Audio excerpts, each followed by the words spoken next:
हिमाचल में जो सबसे बड़ा मुद्दा है वो रोज़गार को लेके है। पहले तो मैं आपका नाम जानना चाहूँगा। सर मेरा नाम अरुण राजपूत है। आप क्या करते हैं? सर मैं स्टडी कर रहा हूँ और यही टीजीटी कमीशन जेबीटी कमीशन की ही प्रिपरेशन कर रहा हूँ। अच्छा, तो एक सबसे बड़ा मुद्दा जो इस टाइम पे चल रहा है हिमाचल में वो है कि रोज़गार नहीं मिल रहे हैं, तो उस बारे में आप क्या कहना चाहिए? देखिए सर, अगर पहले इन्होंने बात करी थी इलेक्शन से पहले, इनका अगर मैनिफेस्टो देखें आप तो इन्होंने मतलब साल में 1 लाख नौकरी देने की बात कही थी। सर साल में छोड़िए, अभी तक मतलब कुछ भी नहीं कर पाए हैं। हमने 2-3 बार सर यहाँ धरना प्रदर्शन भी हमने किया था स्टूडेंट्स के लिए, और ये अस्थाई टीचर लेके आ रहे हैं। सर मैं उनसे एक क्वेश्चन पूछना चाहता हूँ कि आप हमें बताइए कि अस्थाई तौर पर वो भी सर उनको रख रहे हैं जो रिटायर्ड हैं, है ना, और सर फिर ये बोल रहे हैं कि एजुकेशन में गुणवत्ता चाहिए। सर इस प्रकार से मिलेगी क्या एजुकेशन में गुणवत्ता? एजुकेशन में गुणवत्ता सर कैसे आती है? जब आप कमीशन फाइट करके जाएंगे, आप अच्छे जो आप इंटेलिजेंट बच्चे होंगे सर, वो एजुकेशन फील्ड में आएंगे, वही तो मतलब बच्चों को आगे लेके जाएंगे।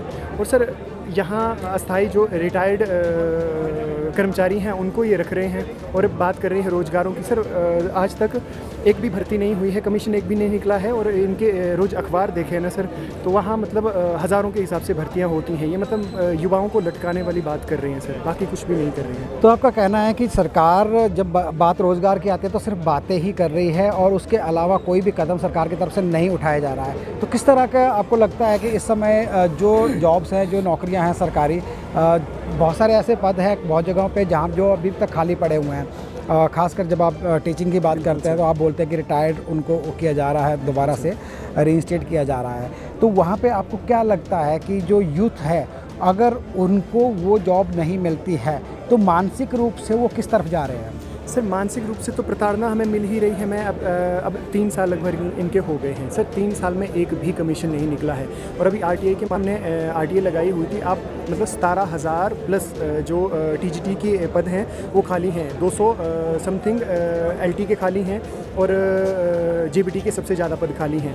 इन्होंने सर 2 या 3 साल पहले वो जो इनके कमीशन का निकला हुआ था वो फॉर्म भरी हुई हैं, और जेबीटी के 400 समथिंग पद उन्होंने भरे हुए हैं। वो पहले बोलते हैं कि हम करवाएंगे, बहुत जल्दी करवाएंगे। सर अभी तक इन्होंने करवाया नहीं है। जब ये सत्ता में आए थे युवाओं को मतलब सर बहुत सारी हमें वो मिली थी कि नहीं ये करेगी, ये सरकार कुछ करेगी, क्योंकि आते ही इन्होंने पहले तो जो कर्मचारी चयन आयोग में भ्रष्टाचार हो रहा था सर, इनको बंद करके बहुत अच्छा काम किया था। फिर वही मुद्दा लेके चले हैं, वो आज तक क्यों नहीं हो पाया? और सर ये ऑनलाइन एग्ज़ाम कराने की बात करते हैं सर, अब आपको पता ही होगा कि जो यूपीएससी है मतलब भारत का सबसे बड़ा एग्ज़ाम है सर, वो भी इसको ऑफलाइन करवा रहे हैं। तो ऑनलाइन सर ऐसे थोड़ी ना हो जाता है।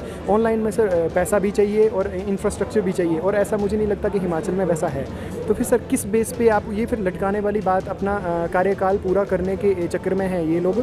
और युवाओं को मैं सभी युवाओं के माध्यम से सरकार से बस इतना सा, और मैं विक्रमादित्य जी से भी कहना चाहता हूँ, क्योंकि युवाओं को सर वो खुद भी युवा हैं और युवाओं को उनसे बहुत सारी उम्मीदें हैं। उन्होंने एक भी मतलब इसमें अपनी चुप्पी नहीं तोड़ी है कि ये जो अस्थाई तौर पर गेस्ट टीचर को रख रहे हैं, इसके संदर्भ में उन्होंने कुछ भी नहीं कहा है कि उनका विरोध, और हम युवा चाहते हैं कि वो हमारे साथ आके हमारे साथ खड़े होके हमारी आवाज़ बने। थैंक यू सो मच हमसे बात करने के लिए। रोज़गार एक ऐसा मुद्दा है जो पिछली सरकार के समय भी छाया रहा और इस सरकार के समय भी अभी तक छाया हुआ है। युवाओं में एक रोष है, और वो रोष ऐसा है कि जो भर्तियां निकलनी चाहिए एक तो वो निकलती नहीं हैं, और समय पर जब नहीं निकलती है तो उम्र जो है वो बढ़ती रहती है। उम्र बढ़ती रहती है तो फिर ओवर एज हो जाते हैं, वो दोबारा अप्लाई नहीं कर सकते। दूसरा, जहाँ तक बात हो रही है, जो टीचिंग की बात हो रही है, तो जो टीजीटीज़ है उनको रखने के बजाय जो पुराने जो टीचर्स हैं उनको दोबारा से रीइंस्टेट किया जा रहा है, और उनको वापस रोज़गार मिल रहा है जो रिटायर हो चुके हैं। लेकिन जिनको रोज़गार मिलना चाहिए, जो आज इंतज़ार में बैठे हैं, उनको रोज़गार नहीं मिल रहा है।